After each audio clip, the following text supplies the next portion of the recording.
Magandang hapon po sa lahat po ng ating mga kababayan na sumali po ngayon sa webinar na to na pinamagatang Trabaho, Negosyo, Kabuhayan, Series 10, Paano Magsimula ng Negosyo.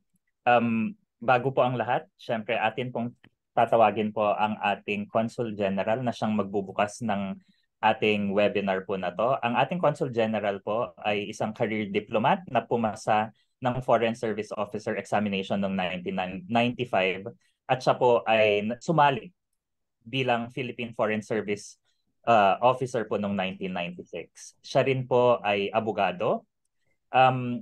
Si Consul General Tejada po ay umupo sa ibang mga executibang posisyon sa kanyang home office po, katulad na lamang ng Special Assistant to the Undersecretary for Policy, Director of Treaties Division, Office of Legal Affairs, at as a Special Assistant to the Undersecretary for International Economic Relations. Siya po ay na-post bilang Deputy Chief of Mission sa Philippine Embassy in Kuala Lumpur, Malaysia. Siya rin po ay naging Consul General sa Guangzhou, Deputy Consul General ng Pilipinas po sa Vancouver, Canada, at First Secretary at the Philippine Mission to the United Nations in Geneva, Switzerland. Siya rin po, bago po naging Consul General dito sa Hong Kong, ay naging Vice Consul sa Philippine Consulate General ng Hong Kong po. Si Consul General Rally L. Tejada ay nag-assume po ng kanyang duty bilang Head of Post ng Hong Kong noong September 2019. Ngayon po, atin pong tatawagin si Consul General Rally Tejada.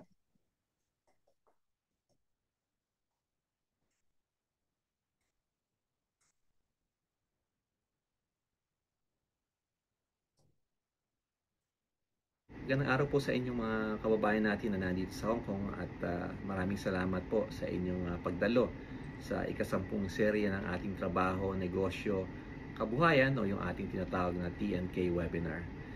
Napakahalaga po ng topic ngayong araw sapagkat ito po ay tungkol sa paraan kung paano magsimula ng negosyo.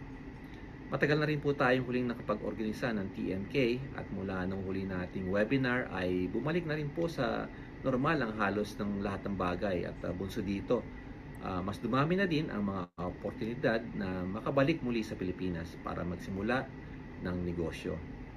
At ngayong malapit na ang Kapaskuhan ay tiyak ako na marami sa atin ay may mga perang nakatabi o nakalaan at ating iniisip ngayon kung saan ito pwedeng gamitin. So, kabayan, kung ang iniisip natin ay pumasok sa negosyo, sakto ang inyong pag-attend ngayong araw. Marami ngayong mga oportunidad na pwedeng pasukan sa Pilipinas, tulad na lamang sa sektura ng agrikultura at marami sa inyo ang nakatira sa mga probinsya na maraming produktong pang-agrikultura, no? Yung mga halaman, mga pananim, di lamang natin alam kung paano magsimula at kung paano gumawa ng business plan. At salamat po sa ating mga speaker ngayon, at sila po ay magbabahagi ng kanilang mga kaalaman at eksperyensya kung paano gumawa ng business plan, lalo na kung gusto niyo magnegosyo sa sektor ng agrikultura, habang isa naman na speaker ay magdi-discuss kung paano magsimula ng negosyo sa Pilipinas. At mula po sa Konsuladong Panlahad ng Pilipinas, ay ako po ay nagpapasalamat sa inyong pagdalo, at naway ang kanilang mga ibabahagi, yung mga babahagi ng ating mga speakers ay maging gabay para sa atin na masimulan na ang napakatagal nating nais na maging isang negosyante. So maraming salamat po muli sa inyong pagdalo sa araw na ito, at gusto ko po lamang sabihin na nandito ang konsulado para kayo'y tulungan sa ating pag-unlad. Tandaan na ang pag-unlad ng isa ay pag-unlad natin din lahat. Maraming po salamat muli, at God bless everyone. Have a very productive webinar today. Maraming salamat po. Maraming salamat po sa ating Consul General Rally Tejada sa kanyang opening remarks po. Katulad po ng sabi po ni Consul Rally, kami po ay nagpapasalamat po dito sa Philippine Consulate General sa Hong Kong sa pagsali po ng lahat po sa inyo sa webinar po na to. Ngayon po pupunta na po tayo sa main na parte po ng ating webinar. Ang ating unang speaker po ay nag-aaral po ngayon ng Juris Doctor sa De La Salle University. Nakatapos po din siya ng Masters of Science in Extension Education sa Los Baños, UP Los Baños. Nakatapos din po siya ng undergraduate ng Bachelor of Arts in Communication Arts in UP Los Baños. He is an educator. He has been a teacher and trainer for more than a decade po. At marami na rin po siyang mga natulungan na mga individual na nais pong pumasok po sa business.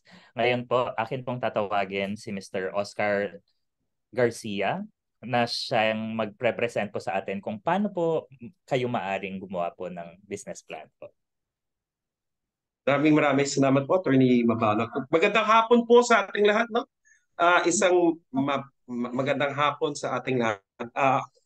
Naririnig po ba ako? Yes. Okay po. Very good. Let me just share my screen. So ang pag-uusapan po ngayong araw na ito, paano tayo gagawa ng business plan. Ang business plan po, isang importanteng dokumento, lalo na kung tayo ay magsisimula pa lang ng negosyo. Isang presidente sa Amerika, si Benjamin Franklin, naging ano ko po ito, no?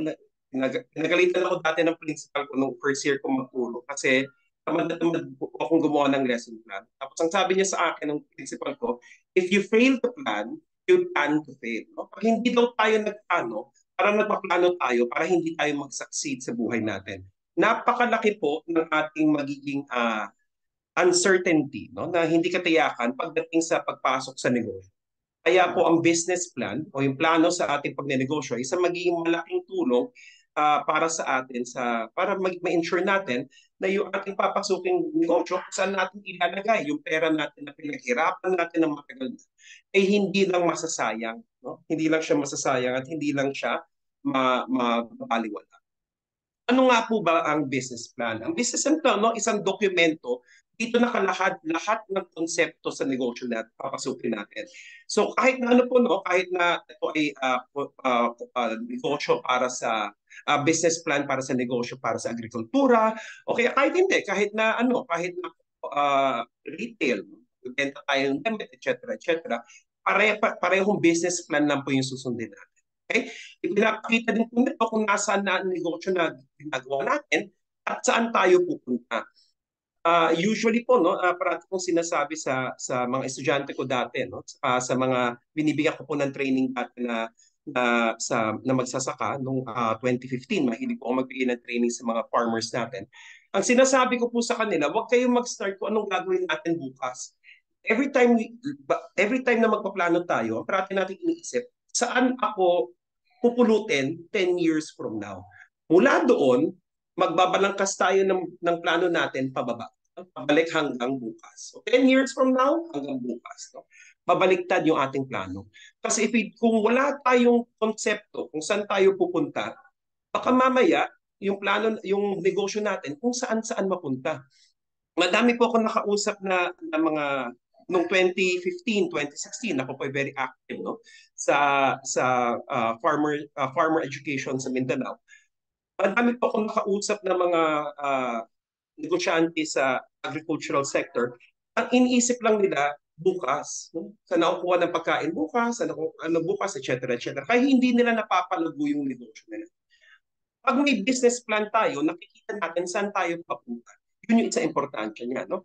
Tapos binabalangkas din ito ang mga gawain, yung mga pwede nating gawin para makamit natin ang goals, no? Yung ating gusto nating makuha sa ating negosyo. Okay? So, ito po, ang business plan po dapat ay makatotohanan. No, wag tayong gagawa ng business plan na suntok sa buwan, ika nga nila. It should be makatotohanan, no, na kaya natin siyang ma-achieve base sa ating kakayahan at base sa kakayahan na makakasama natin sa negosyo. Kunyari, kasama niyo ang inyong asawa o ang inyong kapatid o ang inyong magulang. Ang business plan po ay flexible. Ibig sabihin, hindi porket yung plano natin, ano yung plano natin habang buhay. Parang na ano lang yan, parang ano lang din po yan, medyo corny, no? Pero parang relasyon lang din yan. Di ba pag may karelasyon ka, para maging perfect yung relationship ninyo, you change, no? Nagbabago-bago tayo ng mga tinatahak natin para maging compatible yung tayo doon sa ating karelasyon. Ganon din ang business plan. Binabago-bago natin yan araw-araw. Okay? Tapos dapat po ang business plan ay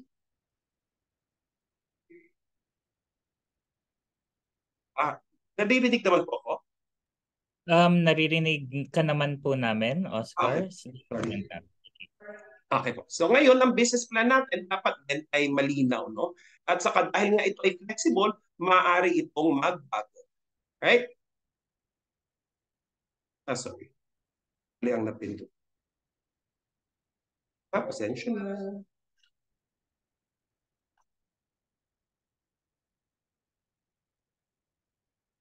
Okay. So ang business plan po na isang maayos na business plan, mamaya po sasabihin ko rin, no, pagdating natin sa financial plan, no, isang importansya ng business plan na maaaring makatulong sa atin. So ang business plan po, ang business plan, meron po yung executive summary, business description, operation, marketing plan, management and operation, tapos yung pinakadulo, financial plan. Ang maayos na business plan po, no, ibig sabihin maayos yung pagkakagawa, pwede rin po makatulong sa atin yan, lalo na sa ating financial plan.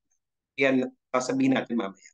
So, ang una natin ay executive summary. Ang executive summary po, mga 1 or 2 sentences lang yan, dalawang pangungusap, na nagsasabi, no, kung ano ang statement at ano ang negosyo nyo. Halimbawa, ito, no, isa po itong bagong part, no, sa agriculture, yung pag-aalaga ng karne ng rabbit. Sa ibang bansa, madami nang gumagawa niyan. Sa Pilipinas, konti. Pero meron pa rin po kahit paano market ang rabbit farming. Meron na po ito sa Bulacan. Yun lang yung alam ko na rabbit farm. Sa ibang bansa, wala pa. Tapos very specialized yung binibentahan nila. So dahil very specialized yung binibentahan nila, mas mahal yung produkto, no? Mas kumbaga may parang sinasabi sila na parang parang nagpapamahal dahil yung supply bihira lang, kasi sa Pilipinas. Kunyari ito po yung executive summary, Focal Farm, naglalayon kaming magpalabas ng karne ng kuneho ng buong taon habang naglalayo magpaganda ng kalusugan ng mga kuneho at makapag-produce ng mas magandang lahi sa pamamagitan ng genetics. So yun yung pinaka-executive summary ng inyong negosyo. Ano yung gusto nating mangyari sa ating negosyo. Okay, so mga 1 or 2 sentences lang po yan. Tapos, yung goals po natin, hinahati natin yan sa dalawa. We have short-term goals, o yung pang maikli, 3 to 5 years. Meron din po tayong tinatawag na long-term goals. Dapat po ang goals natin, smart, no? Dapat siya ay short, tapos dapat attainable din siya. Tapos dapat timely. Meron tayong oras kung kailan natin siya kailangan ma-fulfill. Kunyari, magkaroon ng mas efficient na farm. So, paano ka magkakaroon ng mas efficient na farm? Maaring gumamit ng automatic rabbit feeder, no? Yung na chance yung ating pagpapakain, meron na tayong robot o machine na naggagawa nun. Gagamit ng maayos na sistema sa pagpaparami at pagpapalaki ng kuneho. That would be a goal for 3 to 5 years. No? Meron tayong 3 to 10 years naman So yan, ano, no? Pwede mo na ilagay dyan yung net worth. Ano yung gusto mo mangyari in 3 to 10 years sa iyong negosyo. Pwede, gusto mo na kumita ng 1 milyon, no? Yung negosyo mo, 1 million na yung worth, no? Tapos magkaroon ng ultrasound machine. Bakit importante yung ultrasound machine? Kuneho lang naman yan. Para na nakikita natin yung produce, no? Yung fruits ng mga kuneho. Buntis na ba yung kuneho ko o hindi pa? Kesa yung nag-ano lang tayo, nanguhula lang tayo. Makaproduce ng 100 kilos ng karne ng kuneho kada araw. No? That's achievable in 3 to 10 years. Makapagawa ng iba pang produkto mula sa byproducts ng kuneho. Tapos natin, tulad ng halimbawa, baka, di ba? Yung balat ng baka, minsan ginagamit din natin yan, byproducts, no? Ganun din yung kunyari sa Davao, meron tayong tinatawag na crocodile farm. Yung balat ng crocodile, ginagamit din yan na byproducts. Although yung main produce nila would be the meat, yung karne ng crocodile. Yung business description naman po, dito sa business description, gusto natin gawin dito, ilarawan natin yung negosyo natin. Ano ba yung ating negosyo, no? Ito ba ay anong sektor ng agrikultura? Kasi depende rin yan sa business description, minsan nakakakuha din tayo ng iba't ibang tulong mula sa gobyerno. Halimbawa, kung kayo ay mag-negosyo sa pagtatanim ng palay, tatanim ng mais, madami tayong makukuhang tulong mula sa gobyerno dyan. So yung mag-aqua fishery, no? Kaya pwede rin tayo magkaroon ng negosyo sa TESDA po, sa Cabifar, meron silang training na pagtutulong sa atin kung paano tayo matutong halimbawa magpalaki ng mga tilapia sa sarili nating bakuran, mga ganung bagay. So dito natin inilalarawan yan. Para pagkakita pa lang sa business description, alam na kung ano ating negosyo. Kung anong dito rin nakasulat kung sa agrikultura po ito, ano to? Nagtatanim ba tayo? Nag-aalaga? Ano kalaki yung negosyo natin? Dito rin natin lalagay sa business description. Gaano kadami yung inaalagaan yung hayop? Kung kayo ay nagtatanim, gaano kalaki yung lupa na sinasaalang-alang natin para sa pagtatanim? Nasaan yung negosyo? Kasi malaking importansya din yan kung nasaan yung negosyo. Halimbawa, kung ang negosyo ninyo ay palay, dapat yung area kung saan tayo nagtatanim, medyo malapit sa mga processing center ng palay. No? Malapit sa milling, malapit sa government area, no? Na nagbibigay ng suporta para hindi naggastos yung mga pagdadala natin ng mga produkto.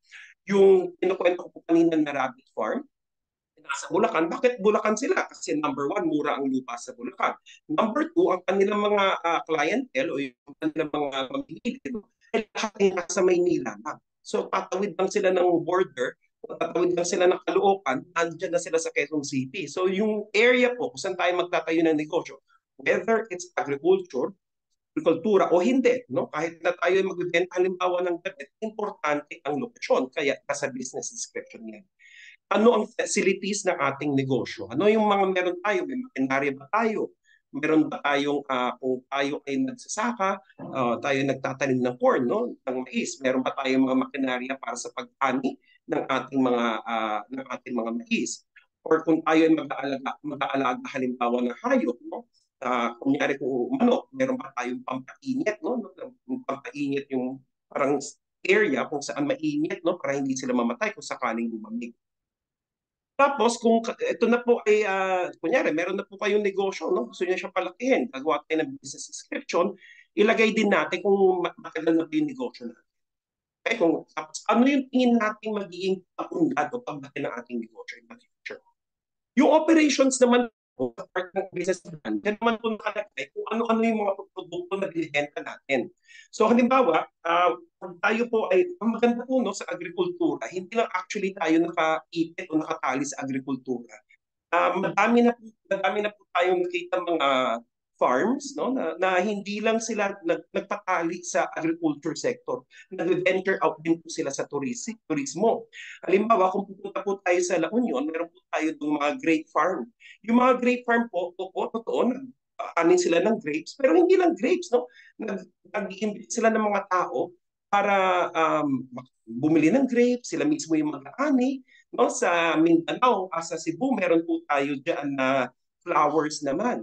May mga tao pupunta doon sa flower farm, no? hindi lang sila titingin ng mga bulaklak. Kung bibili sila ng bulaklak, sila din mismo ang magkakani ng bulaklak. Yun po ang tawag natin doon mga farm services.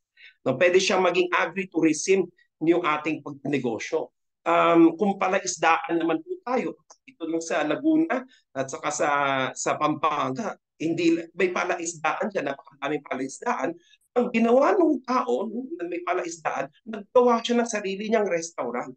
No? Ang pangalan pala isdaan din. No? So ngayon, naging restaurant na rin siya. So we can venture yung ating negosyo from agriculture. Madami tayong pwedeng puntahan. Kaya napakaganda na paggawa ng negosyo sa agrikultura. Meron po dyan, maliit lang, no? Napuntahan ko ito sa, kung ako nakakamali, sa Bagbang Quezon. Maliit lang na fish farm siya. Ikaw ang mismo maghuhuli ng isda. No, pag nakahuli ka ng isda, magbabayad ka para maghuli ng isda. Farm services ko yun. Magbabayad ako para maghuli ako ng isda. Pag bayad ko na maghuli ako ng isda, pag nakahuli ako ng isda, magbabayad ulit ako. O ilang kilo yun. Tapos, kung gusto kong kainin, magbabayad ulit ako kasi ipapaluto ko.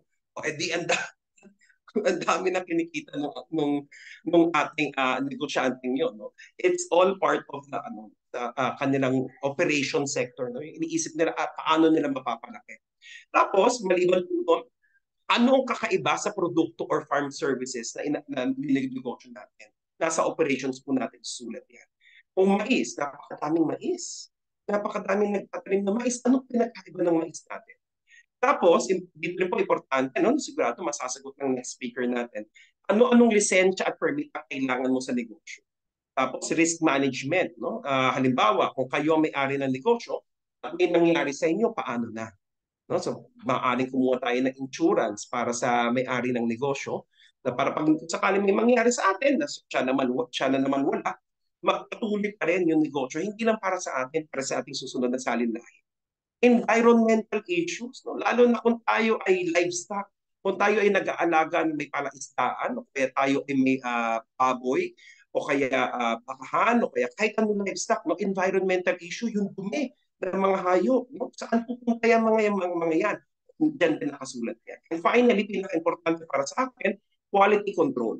Paano natin ma-ensure, paano natin masisigurado na yung ipoproduce nating mga produkto maganda, maayos, masarap, kaaya-aya sa paningin, kaaya-aya sa amoy, kaaya-aya sa panlasa na kasi naman bibili.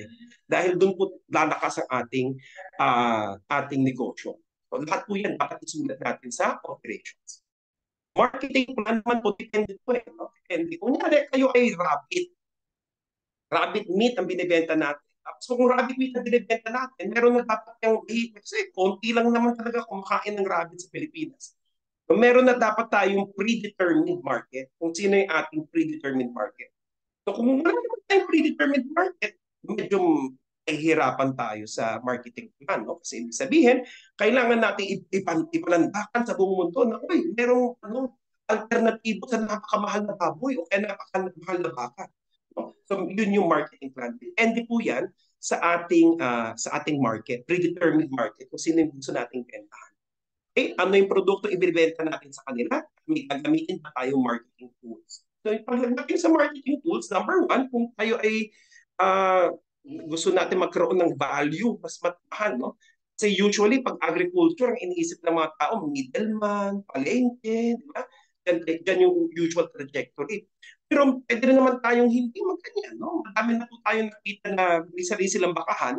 Imbis na ibenta nila yung baka nila sa palengke, nagtatayo sila ng parang specialized meat store sa bayan.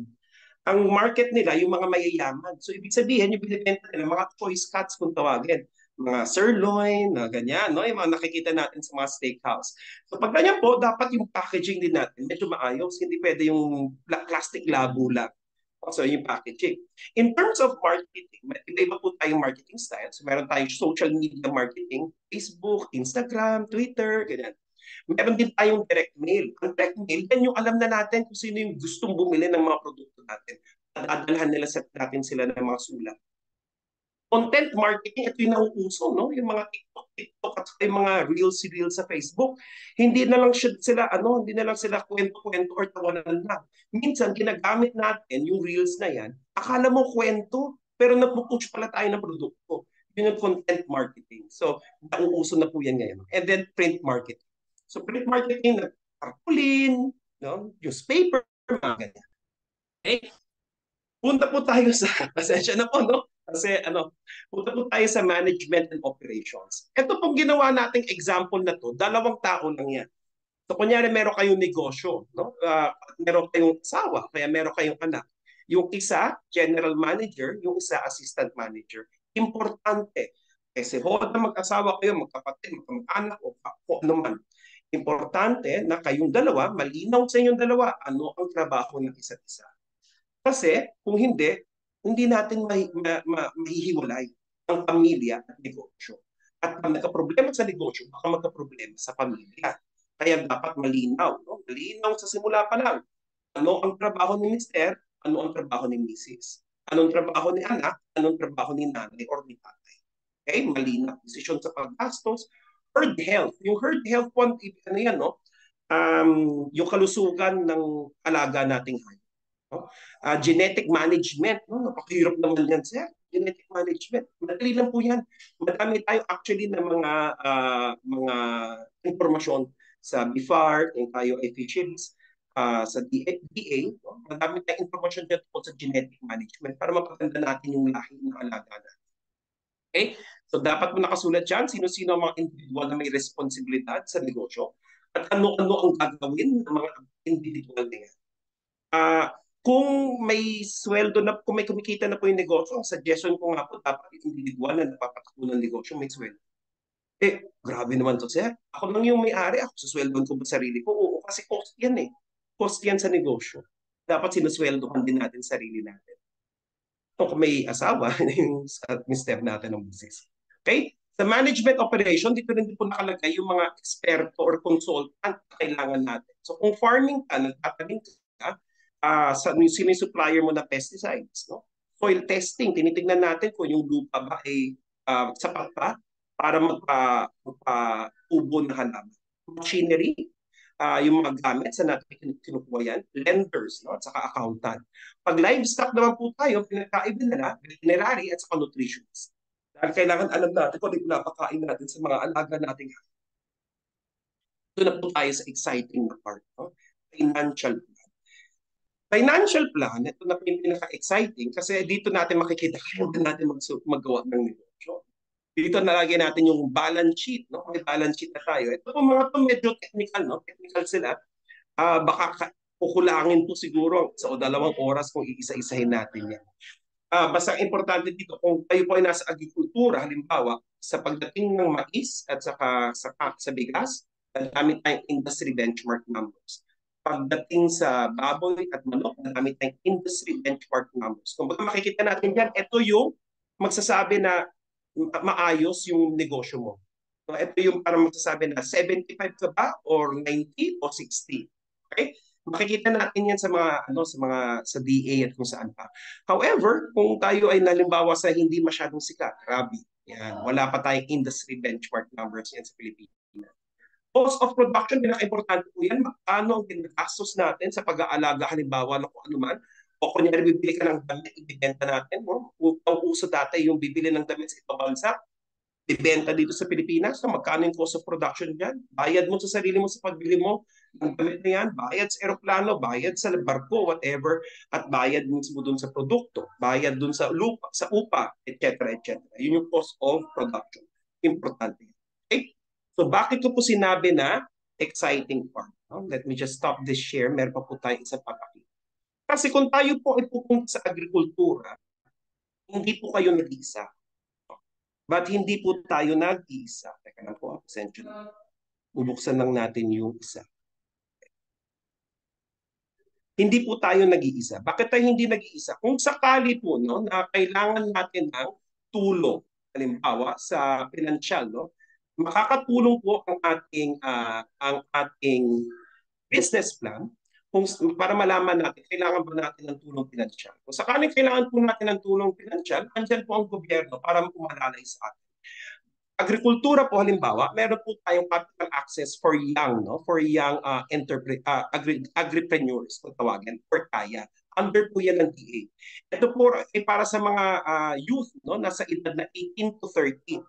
Ang requirement po niyan, dapat agri-fishery, no? Agri-fishery ang ating gagawing negosyo. Sir, nakasulat dyan, dapat graduate daw. Nakasulat dyan, dapat graduate. Nakasulat mo dyan, graduate ng formal or informal. Ibig sabihin, pwede po natin sabihin, kunyari, kung may anak po tayo, hindi na tayo pasok sa edad na yan, no? 18 to 30, pero mukha po tayong 19. Pero hindi na tayo pasok sa birth certificate natin. May anak tayo, sabihin mo sa anak mo, anak, punta ka ng TESDA. Sa TESDA, meron dyan, agri-fishery. No, agri-fishery, pwede kayo, agri-fishery, isa pong kurso sa TESDA. Pag nag-graduate yung anak nyo sa TESDA, ilang buwan lang yan, 6 na buwan hanggang 1 taon. Nag-graduate yung anak nyo sa TESDA, pwede na mag-apply ng loan as long as may maayos din kayong business plan. Okay? Pwede kayo mag-apply ng loan tungkol sa agri-fishery. Tutulungan din tayo ng DA tungkol sa ating negosyo. Ngayon, kung sakaling meron na po tayo, no? Kung sakaling meron na po tayong negosyo, sa agrikultura, pwede tayo pumunta ulit sa DA, mag-apply tayo ng tinatawag na agri-negosyo. Hindi po ako taga-DA, ha? Isipin niyo ba taga-DA ako? Nakita ko lamang po ito, na-research ko lang po ito dati. Agri-negosyo loan program. Okay? Ito po ay para sa existing na. Pag meron na po tayong negosyo. Okay? Yun po. Ngayon po, yung bilang panghuli ko pong salita, yung lola ko po, lola ko, yung nanay ng lola ko, noong panahon ng hapon, wala po talaga doon sila makuha kahit isang kusing, kahit isang pera, pagkain. Dahil wala talaga. No? Panahon ng hapon po ito. Ang ginawa ng nanay ng lola, dahil meron sila mga tanim sa bakuran nila, ang ginawa niya, yung mga tanim, kinukuha niya, binibenta niya sa palengke. Tapos yung binibenta niyang tanim, no, mga santol, lansones, mga prutas, yun yung pinambibili niya ng kanin para sa mga anak niya. Nabuhay po kami. No? Kasi dahil kung hindi napakain yung lola, hindi rin ako napanganak. Nabuhay po kami dahil sa maliit na negosyong agrikultura. Kaya ako po malaki ang aking tiwala sa agrikultura. Kaya po, nawa po na tayong lahat mabuhay din sa ating pagiging negosyo. Kapag yumayaman sa trabaho, pero madaming yumayaman sa negosyo. Naman po, maraming salamat. Okay, maraming salamat po Mr. Oscar sa iyong sharing. Ako mismo ay hindi ko alam na yung business sa meat ng kuneho pala ay isang maaaring pasukin na business. So mamaya please stay behind po para at least kung meron pong mga katanungan ang ating mga participants po today, please leave your questions po dito sa Q&A box para po mamaya pagkatapos nung second speaker po natin ay mag-question and answer po tayo. So punta po muna tayo sa ating second speaker. Ito pong second speaker natin ay may history ng pagpropromote ng design-driven shows and capacity building programs para po sa ating mga Filipino exporters. May eksperyensya po siya dyan. Nakatrabaho na po niya ang mga ilang kumpanya, consultants, at mga organizers para po sa mga events kung saan po na-feature po ang mga Filipino products at ang mga Filipino business po. She is a lawyer, a private practitioner of law, and she has assisted Filipinos and foreigners in her capacity as a lawyer in registering their businesses in the Philippines. So ngayon naman po, akin pong tatawagin si Attorney Eva Marie Marikina po, who will be discussing kung paano po magrehistro ng business po sa Pilipinas. Salamat po. Magandang hapon po at maraming salamat Attorney Bobby, Vice Consul Bobby. Narito po ako para ibahagi sa inyo ang step-by-step na proseso ng pagrerehistro ng business sa Pilipinas. Actually, napakagandang nauna yung speaker natin kanina, si Mr. Garcia, dahil kung lahat ng mga magnenegosyo may business plan, napakadali po na irehistro ang kanilang mga negosyo sa Pilipinas. But hindi po ideal lahat ng mga circumstances. So minsan may mga gustong magnegosyo na walang business plan. But now I know kung kanino ko pwedeng i-refer yung kliyente na walang masyadong business plan. So, pwede nating i-refer kay Mr. Garcia para magkaroon sila ng idea to create their business plan and so that mas madali yung registration process nila. So, let me just share my screen. I'll start my presentation now. Hold on.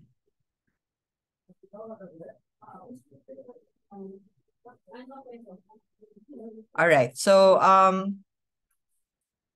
I am attorney Eva Marikina, so I'm practicing corporate law. This is a presentation for the Trabaho Negosyo Kabuhayan of DTI Hong Kong. And this is to guide o bigyan ng gabay yung ating mga fellow Filipinos na gustong magnegosyo sa Pilipinas. So paano nga ba ang registration procedure sa Pilipinas? Nahahati ito sa iba-ibang bahagi. Para po mas maintindihan natin, ginawa ko pong 4 na bahagi yung pagre-rehistro.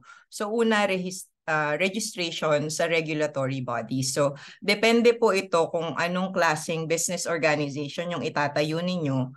Doon natin malalaman kung saan kayong regulatory body mag-a-apply ng lisensya ninyo or permiso para makapagnegosyo sa Pilipinas.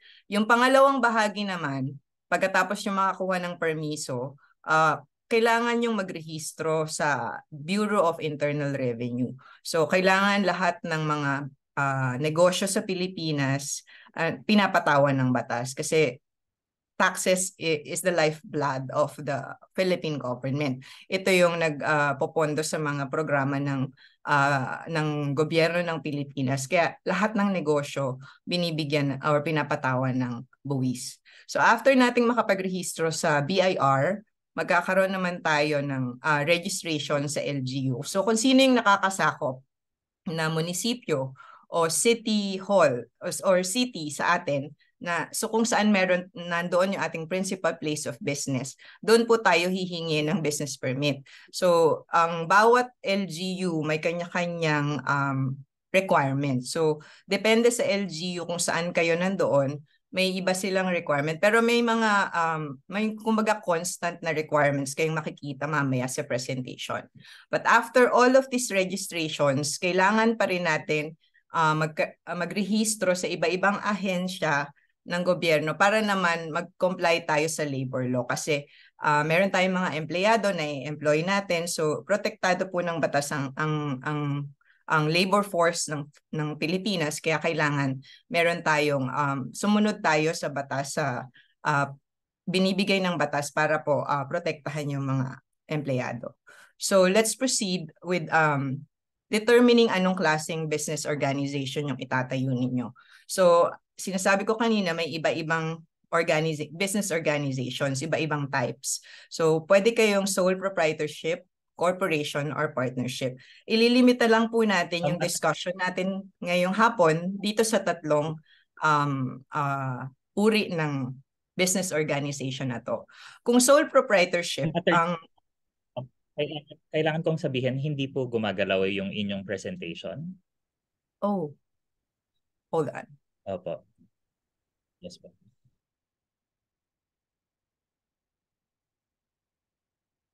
Let me share it again. Can you see my screen now? Yes. Yeah, we can see it now. Thank you. And I'll just try to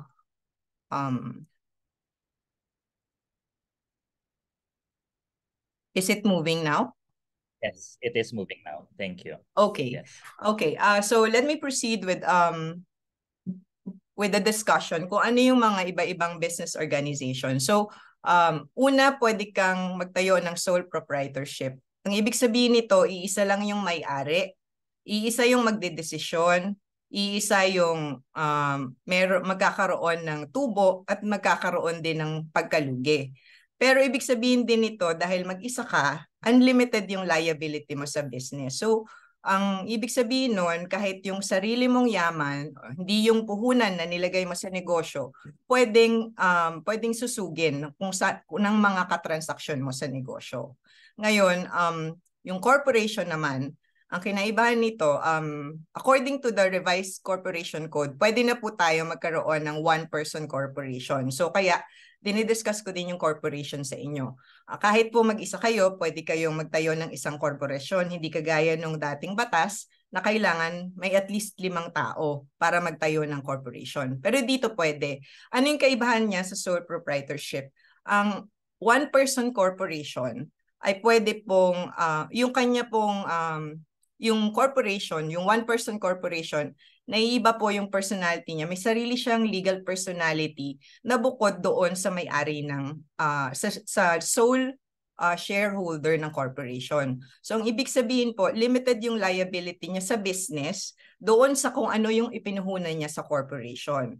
So yun po yung pagkakaiba. Pwede din naman pong partnership. So ano ba ibig sabihin ng partnership? Yung pagbabakas. So meron kang 2 o mas maraming tao na nag-share ng mga puhunan, ng mga tubo at ng mga losses.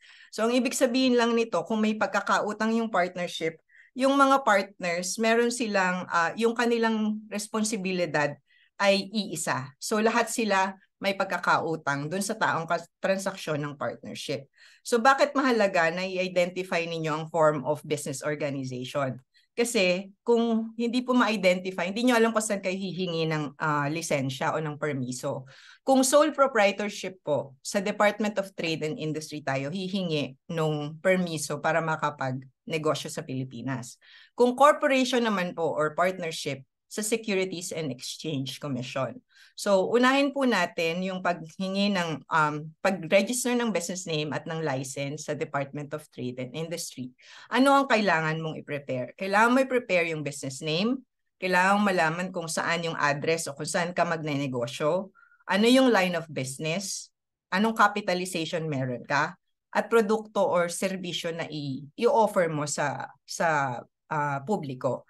Yung business name, meron po itong mga parameters. So merong hindi ka pwedeng irehistro na mga pangalan. Ano po ang mga ito? Ito po yung mga pinagbabawal ng batas, yung mga nakarehistro na ng mga pangalan, protektado na po ng IP, and then or trademark, and then yung mga nakarehistro na din sa SEC. Tapos yung mga pinagbabawal talaga ng batas or yung mga bastos na pangalan or yung sounds like unlawful. So yun yung mga hindi pwedeng irehistro.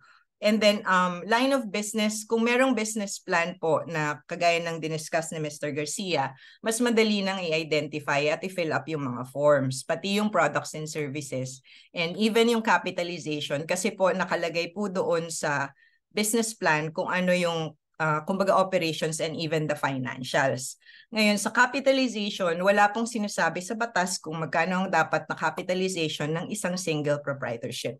Pero ang unang consideration po dyan, ano ang line of business or nature ng business? Kaya ba na isuporta ng capitalization mong mauuna yung line of business para may offer mo yung produkto at serbisyo para sa publiko? So ano yung proseso nito? Madali na po sa ngayon kasi nga simula na nag-pandemic naging online na lahat. So for DTI registration, you have to log on to bnrs.dti.gov.ph. Merong mga forms doon. Pag meron po kayo ng requirements na sinabi ko kanina, madali nyo pong mai-fill out yung forms. Then you have to pay your fees. Online na din po yan. Kung gusto nyo din pong mag-land bank, pwede kayo magpunta sa land bank. And then you register your business. Then you'll get your DTI registration already. The DTI registration will last up to 5 years. Then you have to renew before it lapses. Now, registration with SEC for corporations and partnerships. Ano yung mga requirements dito? Basically, kung wala kang business plan, ang kailangan mong gawin ay mag-fill out ng articles of incorporation. Ito pong mga items na nakalagay dito, yun po yung mga hinihingi sa articles of incorporation. Online na din po ang pag-apply sa SEC, so madali po. Pero kailangan na-identify nyo yung mga must-haves. Ano po yung corporate name? Kagaya po sa DTI, ang corporate name, meron din po itong parameters kung ano yung pwede nyong i-register. Unang-una, hindi nyo pwedeng i-register yung mga generic names, hindi din pwedeng i-register yung mga temporarily reserved at yung mga na-i-register na sa SEC. Okay. Another important must-have is a business address. Kasi dito po yung parang kumbaga yung permanent address kung saan kayo papadalhan ng mga abiso ng Securities and Exchange Commission or yung mga memorandum circular nila.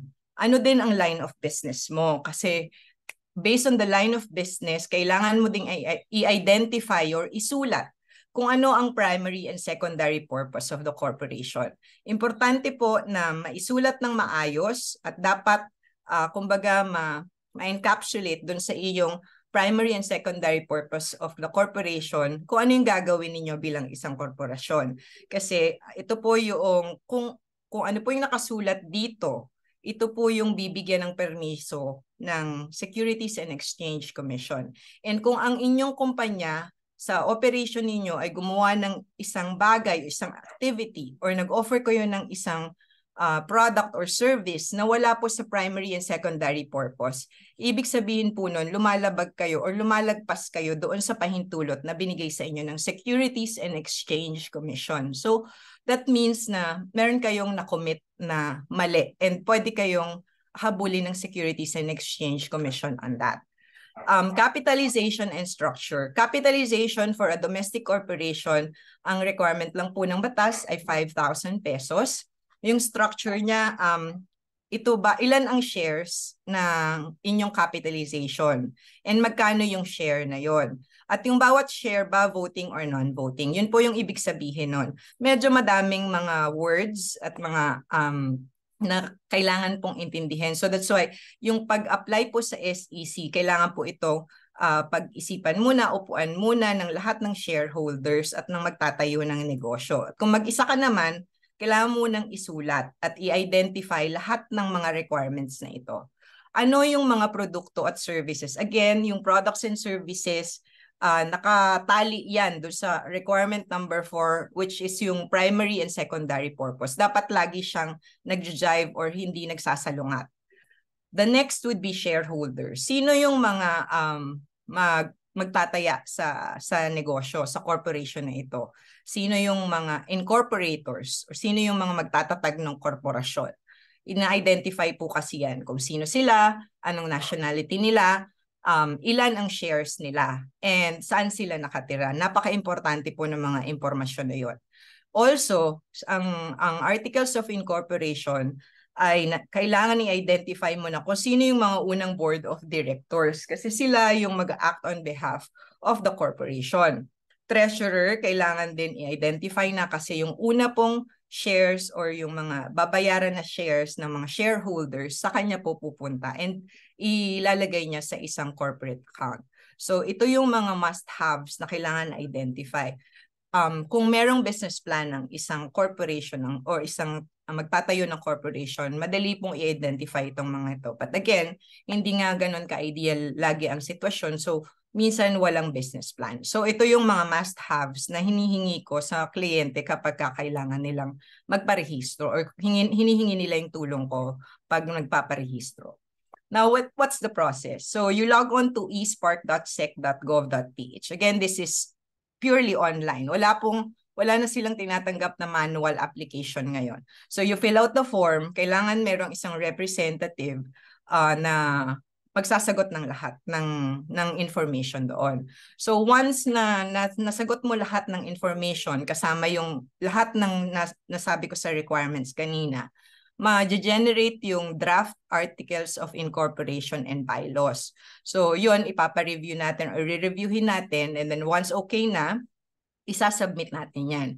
After assessment ng SEC officer, i-approve nila yan, and then we have to notarize 4 copies of the approved forms and upload again the notarized copies together with the required documents. May mga hinihingi silang dokumento. So depende kung ano yung structure or ano yung mga information ay binigay ninyo doon sa application form, yun ang mga required documents. So, case in point, nung nag-register po ako ng isang corporation merong isang corporation na nag-share. So may hiningi silang apostilled documents. So yun yung mga hinihingi sa ibang bansa na dokumento na kailangan may apostil.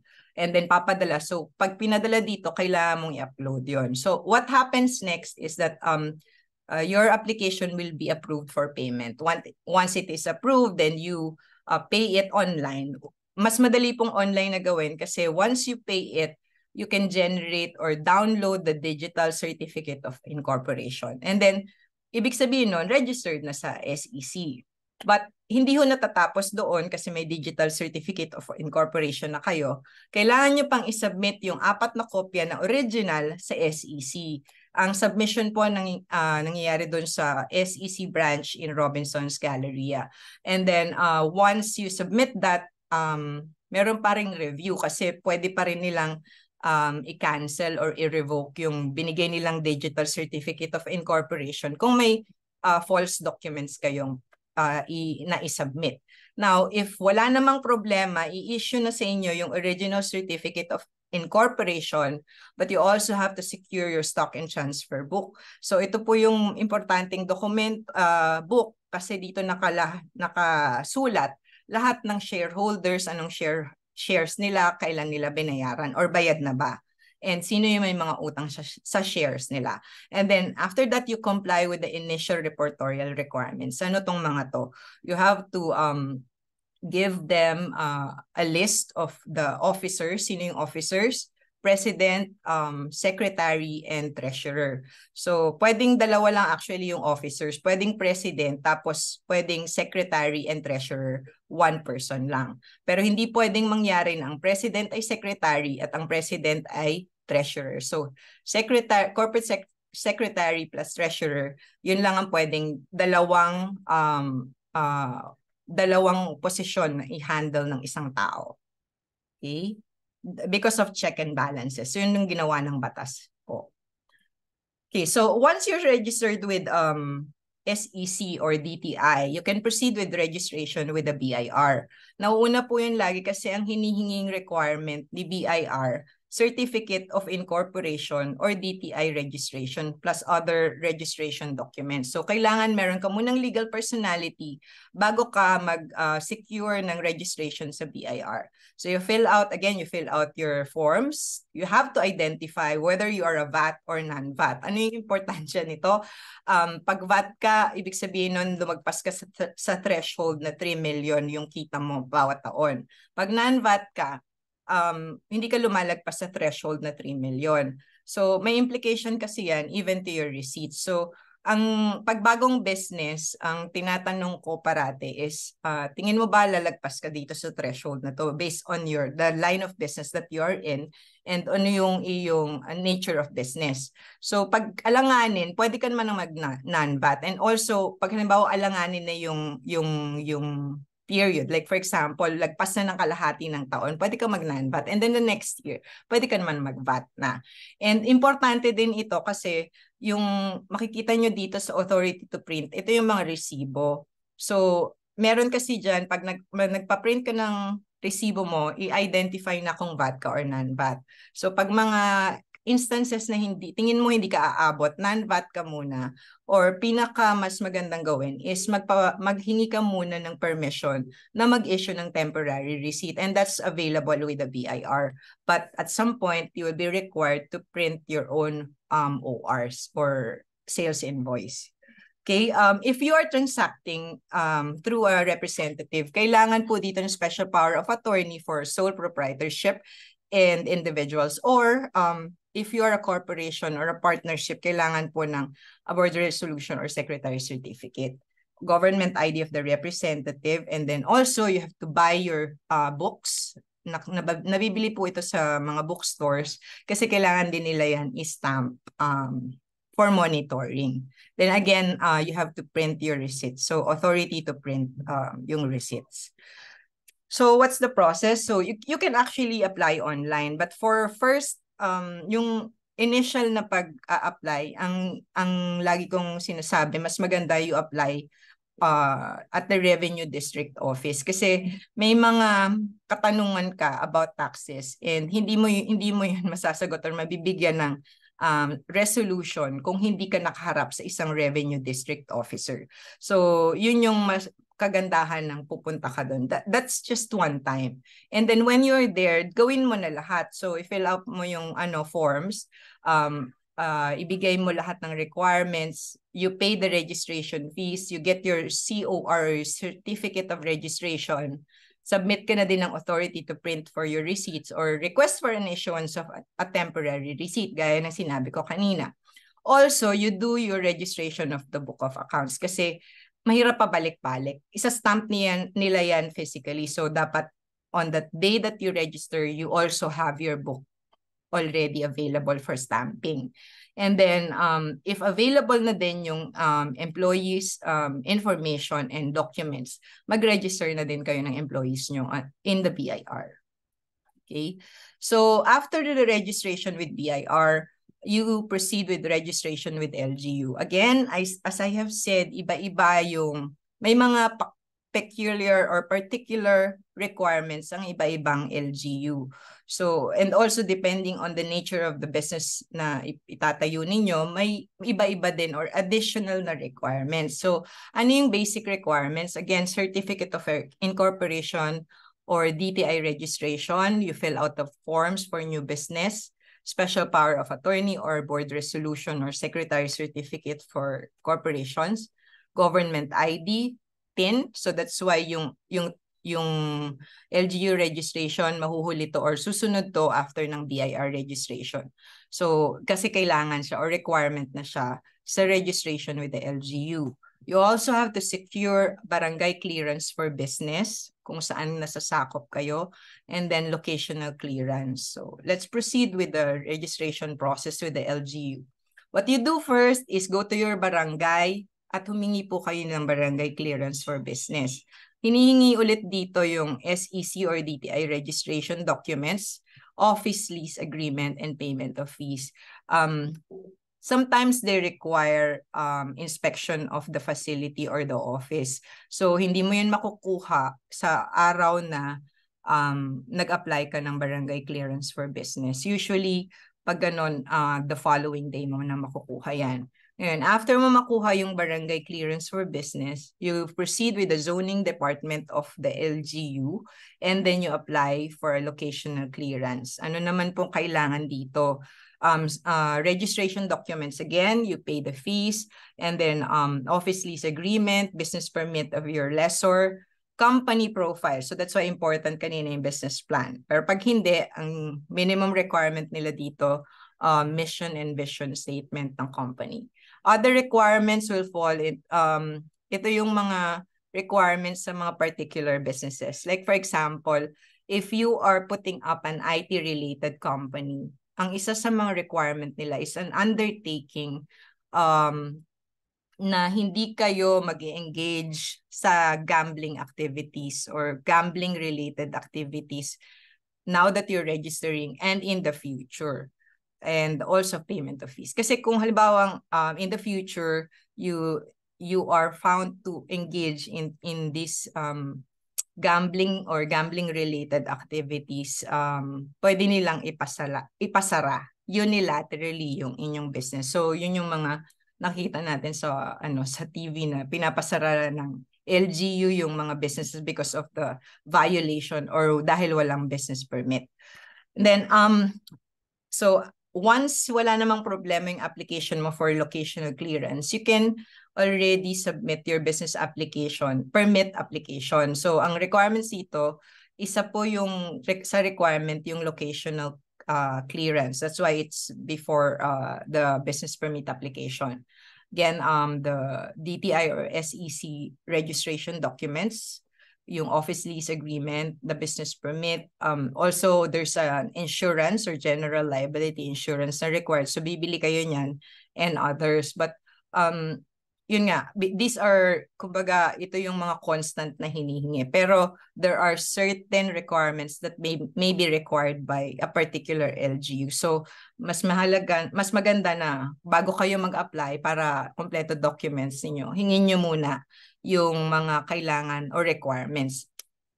Usually naman nakalagay na din yan sa online portal. but sometimes hindi din. So important to visit the business permits and licensing office ng LGU. So after you submitted all those, papagbayarin na kayo ng fees, and then you will be issued a business permit. A business permit is renewed annually. So every year before the end of January 31, kailangan ninyong i-renew ang inyong business permit. Okay. Pagkatapos ng lahat ng registration na yon, hindi po natatapos doon kasi may empleyado ho tayong i-employ, so we have to comply with labor laws. Meron pong mga ahensya na oversee ng kapakanan ng ating mga empleyado. So ito yung SSS, yung PhilHealth at yung Pag-ibig Fund. So all employers are required to register in these agencies or in these institutions. And if hindi tayo sumunod doon, meron pong karampatang parusa yan sa batas. So what do we need to provide or kailangan requirement para sa SSS registration? Registration certificates or incorporation certificate from SEC, DTI registration, business permit, the forms. Again, you have to authorize a representative, so SPA or a board resolution or secretary certificate, and then specimen signature card for the authorized signatory. Sinasubmit, again, the initial registration will be physical submission to the nearest SSS branch po, together with the required documents. Because you need to secure your employer ID number. And once you secure that po, pwede na kayo mag-create ng account ninyo sa employer in the my.sss account. So online na po lahat ng transaction. You can also register your employees there. Let's proceed with registration with PhilHealth. So ito naman, again, registration documents from SEC or DTI, and then business permit, filled out forms, authority also for your PhilHealth employer engagement representative, and then employees registration documents. Again, the submission for initial registration is through the nearest PhilHealth office, and then you can also avail of yung mga online services na afterwards. Then you will be issued your employer ID number and the certificate of registration. Pag may in-issue po na certificate of registration, ang understanding is that you will put it or you will display it in a conspicuous place po sa inyong place of business. And then you register. After that, you can register your employees already. Okay, the last one is registration with Pag-ibig Fund. Certificate of incorporation from SEC, the DTI registration also, if you are a sole proprietor, and then business permit, filled out forms, and then your authorization to your representative. Again, this is submitted to the nearest Pag-ibig Fund office. You pay the registration fee, and then you register your employees. Some important reminders po. I have already said this, but when you are issued the certificate of registration, you have kailangan pong i-display ninyo ito sa conspicuous places sa inyong place of business. Second, ang DTI permit po ni-renew every 5 years. Ang SEC Certificate of Incorporation, ang default ho niyan perpetual. Pero kung halimbawa in-identify ninyo sa inyong Articles of Incorporation na specific number of years lang mag-exist yung inyong company, yun po kailangan ninyong i-renew kung gusto ninyong patagalin pa yung buhay ng corporation. Otherwise, mawawala po yung hindi na po kayo, wala na pong legal personality yung inyong kumpanya after ng lapse ng specific period. Another reminder is that yung SEC annual reportorial requirements are mandatory. So you have to submit this online. Online po ang submission nitong lahat ng ito. Next would be ang LGU permit, as I have said, is renewed annually. And next, very important, in terms of yung BIR dealings natin, payment ng taxes po natin, ini-impose sa ating corporation or dun sa ating negosyo, nakasaad po yan sa Certificate of Incorporation, Certificate of Registration. So tax compliance, meaning kailangan mo magbayad ng buwis, and meron pong period yan, merong binabayaran monthly, merong binabayaran quarterly, at meron din pong annual. Tapos, in relation to that po, dahil ang mga employers ay withholding agents, yung pong income taxes na wini-withhold natin sa ating mga empleyado, mandatory din po ang remittance niyan. Kailangan nating i-remit on a timely manner. And then, yun pong sa labor law compliance naman po, payment and remittance of employer and employee contributions to SSS, PhilHealth, Pag-ibig, mandatory din po ito. And if we do not comply with this, meron po siyang karampatang parusa sa batas. So, yun lang po. After this, pwede na po tayong magnegosyo. If you have questions, these are my contact details. And I'll be more than honored to entertain your questions. Thank you. Okay po. Maraming salamat, Attorney Eva Marikina. So, makikita po ng ating mga participants po ngayong araw na sinubukan po namin na i-jam pack lahat ng maaring impormasyon na makuha po ninyo. So this is a macro level or broader view of how to start a business po. Dahil unang-una, kailangan po natin ng business plan. And then eventually, yung mga pagrehistro po, yan po yung mga nakakaligtaan ng marami pong mga business owners. Kung sinasabi ko pong nakakaligtaan dahil marami pa yung mga business owners po natin na hindi po alam yung mga impormasyon na yan. But anyways, let's go to the question and answer portion po. So Attorney Eva, Oscar, and our overseas worker welfare administration attaché po will be joining us po para at least to answer some of the questions po. So, okay. So, unang-una po, let's just do a brief question and answer po. So, unahin na po natin siguro si Attorney Eva Marikina. Usually kasi, base rin po sa experience ko po, nung ako po ay nagpa-practice, private practice of law sa Pilipinas. At saka kahit po yung mga nakakausap ko po dito na kung minsan na mga OFWs or domestic helpers. Siyempre, just to emphasize, first and foremost, Attorney Eva, may minimum ba na amount para pumasok sa business base sa ating batas? Base po sa batas, ang minimum requirement na capital for corporations is 5,000 pesos. Pero in terms of yung sole proprietorship, wala naman pong nakalagay sa batas. But again, the primary consideration for you is yung ano yung nature ng business? Ano din yung scope ng inyong business? So, makakaya ba ng una ninyong puhunan yung pag-operate ng inyong business? So, yun yung primary considerations po. Okay, thank you so much, Attorney Eva. So, Oscar, nandyan ka pa ba, Mr. Oscar? Yes, sorry. I was just having problem with my connection. Okay. So, unang katanungan, anong may papayo mo po sa na maging first step? Usually kasi yung first step, yung nagiging problema ng ating mga domestic workers. Anong may papayo mo na gawin nila para sa kanilang first step para makapasok sila ng business? Ako naniniwala po talaga ako na ang pinakaunang hakbang, ang pinakamahirap na hakbang na gagawin ng sinuman. No, kasi hodang negosyo, kasi hodang relasyon, no? Ang pinakaunang hakbang, ang pinakamahirap. Ang tingin ko po ang negosyo ay parang ano yan, no? Parang isang pangmatagalan na responsibilidad at saka isang pangmatagalan na relasyon sa gagawin. Kaya una, ang first step, ano ba ang hilig natin?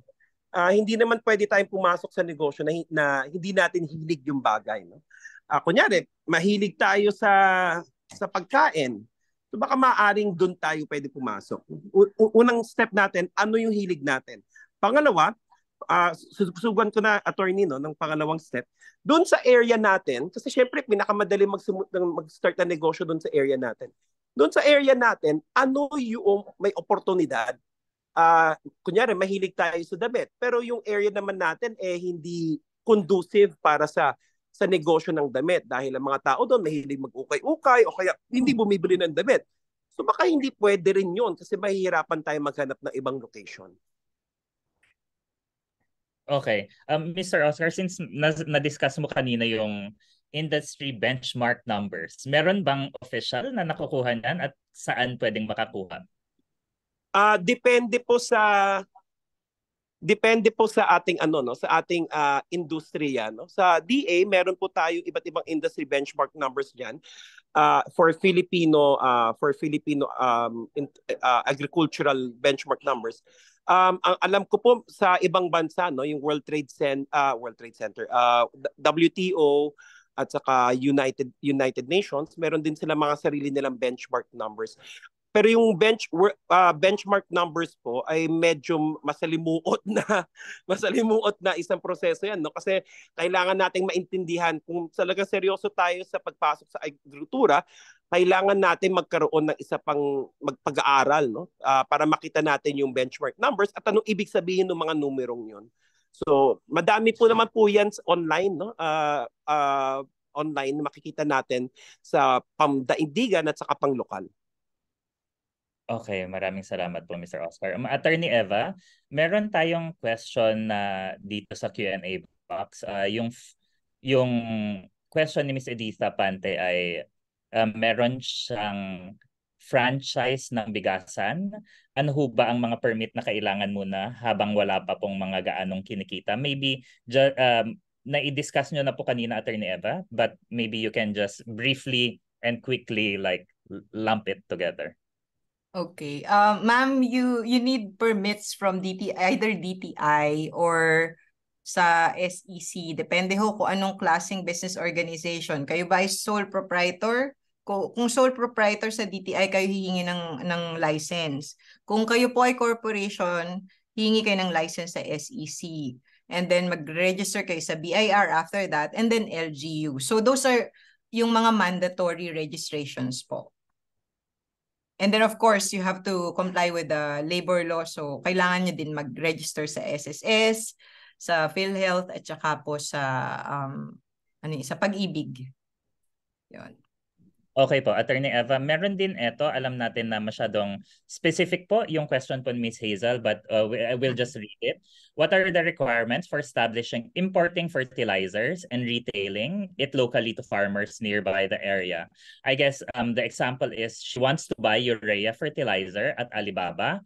Who would I need to contact to do it? Terms of delivering or freight of the stock so it can reach my doorstep. So actually, Ms. Hazel, bago po mag-share po si Attorney Eva, marami pong mga aspeto itong question nyo po sa totoo lang. So first and foremost, plano nyo pong bumili sa Alibaba.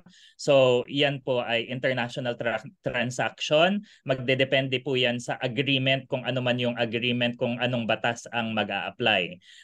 Yung question nyo po tungkol sa delivery and freight of stock sa doorsteps ninyo, magdedepende na naman po yan sa agreement po ninyo. Kung sino ang may liability, kung ang may liability ba ay yung kayo na nag-i-import o yung exporter po. So yan po. Maybe Attorney Eva, meron pa po kayong pwedeng ma-share? Yeah, the mandatory requirements yung diniscuss ko kanina, Ms. Hazel, kailangan po kayo mag-register para may legal personality kayo. And also that you are allowed to do importing business. As to yung import permit, meron aside from the SEC na magbibigay sa inyo ng legal personality or license to conduct yung business ninyo, kailangan din ho kayong may secondary permit yan, especially for yung mga ganyan ka specific na mga negosyo. So ang nagbibigay po ng permiso niyan ay ang Bureau of Customs. So kailangan po sa kanila natin hingin yung requirements, sa kanila tayo mag-a-apply po. May mga listahan po ng requirements diyan. Okay. Okay, Miss Attorney Eva. Siguro quickly lang na baka maaari ninyong ma-share dahil alam ko na marami po sa ating mga participants ito kung minsan po ang mga iniisip. May estimate po ba ng amount of money sa pagrehistro ng business? Meron po ba kayong parang at least number, kung I mean amount para sa pagrehistro? Because usually even with my experience before in my private practice, yan po yung isang question nila. And then usually lahat ng tao nagmamadali kung pagrehistro ng business. So may estimate din po ba po tayo na pwedeng maibigay as to the how long, maybe like how many days, how many weeks, or how many months? Baka at least lang, at least. At least. Okay. I'll give a range.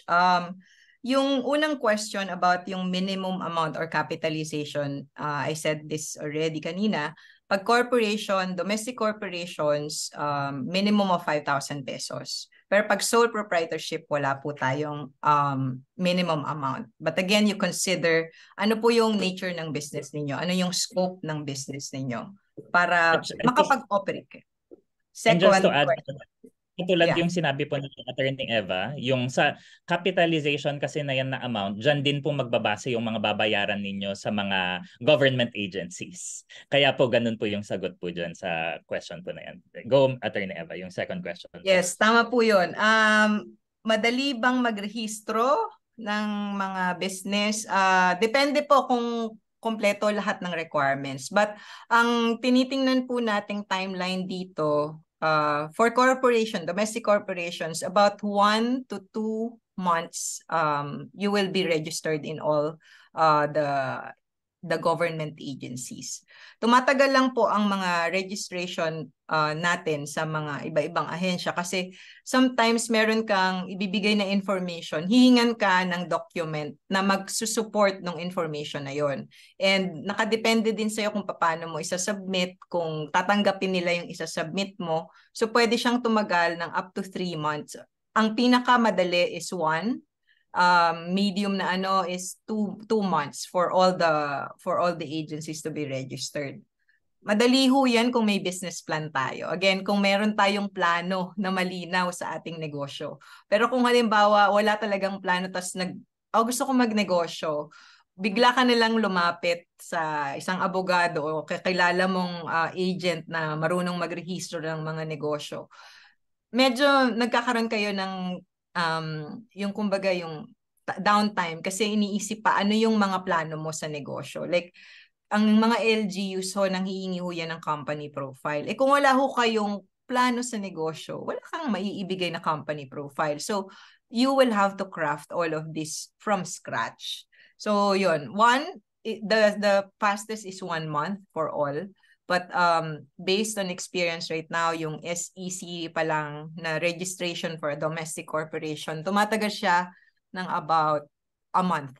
So, ang safest na sasabihin ko sa inyo, mga 2 months para sa lahat. Pero kung tatagal yan, pwedeng 3 or 4 months pa yan. Depende sa mga dokumento ninyo.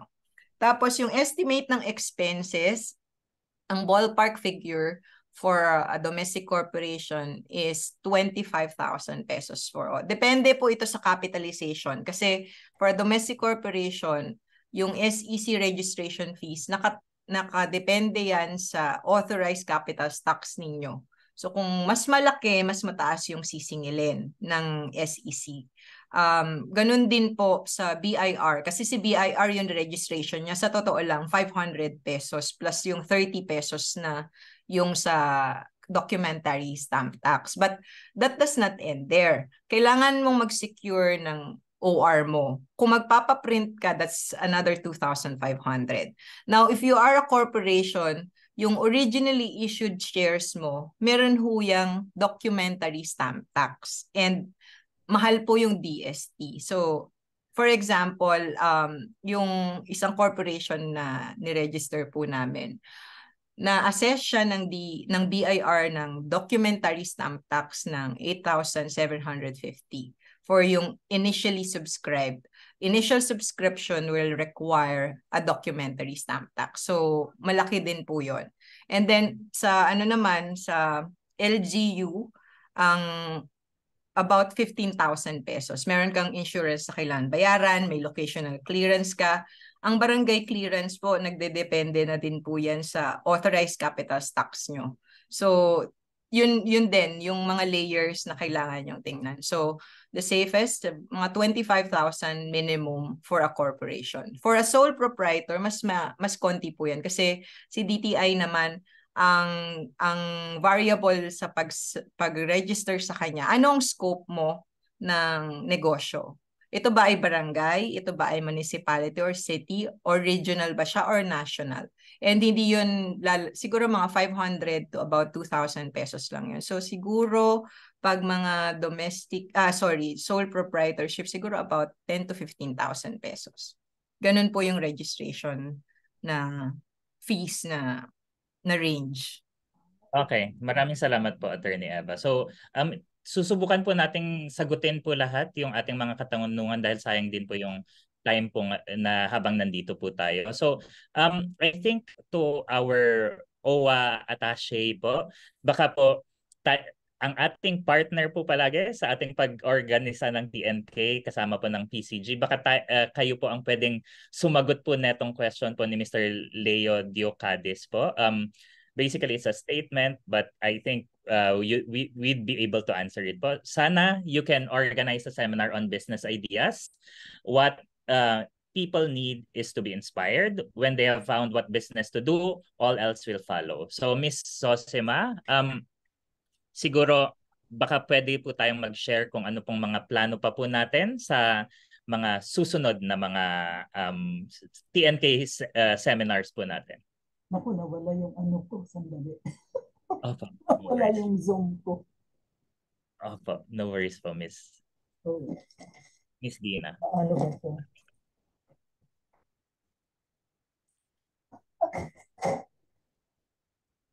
Okay, so habang try po ni Miss Dina na ayusin po yung kanyang technical difficulties, gusto po namin na syempre i-share din po on our end na sorry, pero nawawala yung aking Zoom. Opo, no worries po, Miss Dina. Sige po, ako na lang po. Naririnig niyo ako, sir? Naririnig yes, ako? Yes, Miss Dina. Bale, actually, sir, meron na rin kami mga initial plans on doing this seminar, pero maganda na nakapagsimula po tayo dito dahil una, dito rin kami nagtatanong kung ano po yung mga magandang klase ng mga agribusiness ang pwede kaya nating mailunsad at para anong tawag niya? Para makapag-suggest tayo sa mga pumupunta dito sa opisina namin kasi karamihan pagka umuwi na po sila, ano kaya ang magandang gagawin namin sa Pilipinas? Pero actually, more of them is mga micro, ano pa rin po ito. Pero maganda, at least ito pong mga tinalakay po dito is yung sa macro and then broader view na sinasabi nyo, wherein ito ay patikim, parang sa ganon ay ito ay appetizer, parang sa ganun makapagsimula talaga ng pagbibusiness ng ating mga kasamang mga nasa Hong Kong. So, ito naman yung pakikipag-ugnayan po namin sa DTI, parang sa ganun ay makakuha rin kami ng mga panukala o mga suggestions kung ano pa yung pwede nating mailunsad o mai-suggest po sa ating mga pumupuntang mga kasama dito sa aming opisina. But in the future, we also have some trainings, but as of now, we are still initializing ano po yung mga kailangang steps like eto nga, how to be a good entrepreneur. Parang mga ganun din po yung ano natin, which is ginagawa na po rin natin doon sa Pilipinas. Pero pagdating po dito sa Hong Kong, maganda na incorporate din po namin dito sa DTI kasi ang dami pong mga kaalaman na kailangan talaga naming malaman din. Parang sa ganon ay maipamahagi namin sa mga pumupunta ng mga aming OFW sa aming opisina. Hello, sir? Yes po, Miss Dina. Opo. Thank you so much po, Miss Dina. So, katulad po ng sabi po ni Miss Dina, marami pa po kaming mga i-organisa po. Alam po namin na tayo po ay nananabik na maging physical na po ang ating mga activities and we'll try our best to do that as soon as possible. And mas papalawakin po namin yung mga discussion. Dahil katulad po ng sabi kanina ni Mr. Oscar, actually yung mga diniscuss po niya ay dapat mga maraming oras po yun. At katulad din ng diniscuss ni Attorney Eva. So, Attorney Eva, sagutin lang po natin tong dalawa pong natitirang katanungan. Sabi ni Ms. Sylvia Besagas, hi ma'am, sir, mag-open pa lang po ako ng grocery store. Marami po akong naririnig na di daw po kailangan kumuha agad ng business permit. Tama po ba ito? Saan nyo po kaya narinig yun? Actually, meron po tayong, baka ang ibig nyo sabihin yung sa, yung sa LGU. Kasi meron po tayong Barangay Micro Business Enterprise online registration. So, yung mga maliliit na negosyo, pwedeng dito mag-apply. But that's not true na hindi nyo kailangan, hindi kayo dapat kumuha ng business permit kasi lahat po ng negosyo, tinatayong negosyo, kailangan may permit. So kahit nga po micro business siyaan, kailangan pa rin nating mag-register. So para lang ma-monitor. And ang kagandahan nun nito, legal na na-avail ninyo yung benefits nung law na yon. Kasi law ho yun eh. So Republic Act 10644 or yung Barangay Micro Business Enterprises Act of 2002. So dito binibigyan kayong incentive na meron kayong income tax exemption for income arising from the operation of the enterprise. So baka yun po yung ibig sabihin na hindi nyo kailangan ng business permit. But then, you still need to register your business po. Opo. So gusto lang po naming emphasize po na ito pong pagrehistro ng business po at actually yung mga expenses po na alam po natin na para po sa napakarami ay mahal yung expenses po para sa pagrehistro. Pero importante pa rin po ito dahil para rin po sa proteksyon ng inyong business, ito pong pagrehistro. Dahil isipin nyo na lamang po kung nagkaroon kayo ng alitan kunwari sa inyong isang buyer po ninyo. Mas maproprotektahan po kayo kung nakarehistro kayo dahil ibig sabihin first and foremost, may karapatan talaga kayong mag-business. Ganun po yun. And alam po natin na legal na nagbi-business po kayo. And syempre kung ang isang kagandahan din po yun kung may resibo kayo, pwede po ninyo yung gamitin din po pwede po kayong sumali sa mga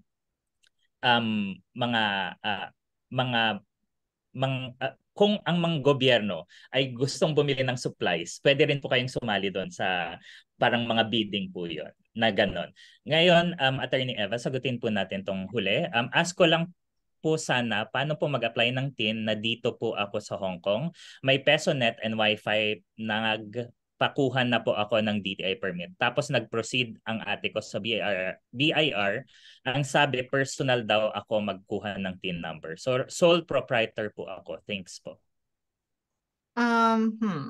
Meron kayong SPA usually may pagka-representative yung tatransact for you. SPA po yan. Pero actually, meron hong online registration system ang BIR. Try nyo pong i-access yung orus.bir.gov.ph. That's the online registration and update system of BIR. So online registration po siya. Okay po. So katulad po ng sabi ni Attorney Eva, you can do it online po. Although if there would be some issues po, of course, because like what was also discussed by Attorney Eva earlier, sometimes the different local branches would have different requirements also. So let's see po, if you have any other questions po sa lahat ng participants po natin, you can always send an email directly po to Attorney Eva or you can send an email to hongkong@dti.gov.ph. So I think yun po yung last question po natin. So punta na po tayo sa may closing remarks po. So dito po sa ating closing remarks, ang ating Overseas Worker Welfare Administration Attaché po, si Ms. Zosima Henedina A. Dakigan ay nag-graduate po ng Bachelor of Science in Industrial Engineering sa UST at siya rin po ay nag-graduate po ng Masters in Government Management sa pamantasan ng lungsod ng Maynila. Naging welfare officer po siya ng Migrant Workers Office dito sa OWA Hong Kong since August 2021 po hanggang ngayon. So 5 years ago po, for 5 years, nagtrabaho po siya sa isang garment company as materials controller po. Ngayon po, atin pong tatawagin si Ms. Dina po to give the closing remarks. Maraming salamat, Attorney Bobby Mabalot, sa iyong pag-introduce sa akin. And magandang hapon din po sa lahat ng andito, lalo na kay Consul General Gali Tejada na nag-opening kanina at nagbigay ng ating inspirasyon. Parang sa ganoon ay aral muli kung paano magkaroon ng business plan at kung paano rin po natin i-register ang ating business. Parang sa ganun ay magiging lawful at saka legal po yung ating pakikipag-transact sa ating pamayanan. So, eto, maraming salamat po sa ating mga panelists, kay Dr. Oscar Labore at saka Attorney Eva Marikina sa mga holistic at specific details doon sa kanilang pagbigay ng ating mga proseso kung paano ho gumawa talaga ng isang business plan na ito ay pinapag-aralan ng ilang oras, and at the same time pati din po yung sa pagre-register natin sa ating mga in different government offices. So this is very specific, and thank you so much because you've given us the guide on how to make our businesses initially planned, no? And as doon sa unang pagbitaw ni Dr. Oscar that says na if you fail to plan, you plan to fail. That's why this time we really have to plan and make our business really a success, no? Because it's us who will be able to pronounce on how we can go towards that goal that we have, no? So yung ating natutunan ay isang appetizer na talagang punong-puno ng kaalaman, at kung po pwedeng mabalikan ulit dahil napakalaking bagay na andito po lahat yung naibigay na information, no? Lalo na doon sa paggawa ng business. Pero ito yung kaninang nagtanong na ano kaya yung susunod, kasi siguro pwedeng mahimay-himay din dahil ang karamihan sa atin ay nasa micro business pa. Pero ito ay hindi naman nagpapa-impede sa atin parang sa ganun ay lumago ang ating business, no? So ang ating nandito ngayon ay towards from micro to macro, wherein everybody will be encouraged. Kasi nga sabi nila, kung may gusto, may paraan, at kung ayaw, may dahilan. At ito ay po pwede nating gawin kung talagang tayo ay may gusto nating pasukan na business, at ito ay iplano nating tama. At saka malaking bagay na tayo rin ay nag-research doon sa ibinigay ni Dr. Oscar Laborem at saka Attorney Eva. Malaking bagay na materials na natin parang sa ganon ay may pagpatuloy natin ang ating hangarin na nung andon pa tayo sa Pilipinas, no, doon sa ating sariling bansa. Ang karamihan sa atin ay gustong pumasok na sa pagbibusiness, pero eto, paano nga natin sisimulan? Pero eto yung talagang medyo mahirap dahil doon sa start pa lang, eto talaga yung andun yung effort at nakafocus, and at the same time, lahat ng mga components nito ay kailangang mailagay, dahil kung isa-isahin pa natin yung sinabi ni Dr. Oscar, no, napakaganda kung ulit-ulitin natin parang sa ganon ay dumikit at malaman natin na ito ay nakakapagbigay ng ating kaligayahan din, dahil doon sa mga naipon nating pera o kaya kung asaan man ang pwede nating makuhanan parang sa panimula ay matutupad, no? Kasi ang natin dito, pagkasama natin ang DTI, no? Kaya natin ito. So maraming salamat po sa iyong mga magagandang kompleto na informasyon, lalo na sa very specific processes na ibinigay po ninyo. So etong hapon na ito, maraming salamat po sa pagdalo ng ating mga kapwa participants na kung saan ay nakakuha na naman tayo ng maraming informasyon. Parang sa ganun ay lalong nadadagdagan ang ating kaalaman. Parang sa ganun ay may pagpapatuloy natin ang ating pagbibusiness. Parang sa ganun ay ito ay maliit man, isa man lang, pero nakakadagdag. Kung anong ginawa ng isa ay nakakaapekto sa buong pamayanan ng Pilipinas.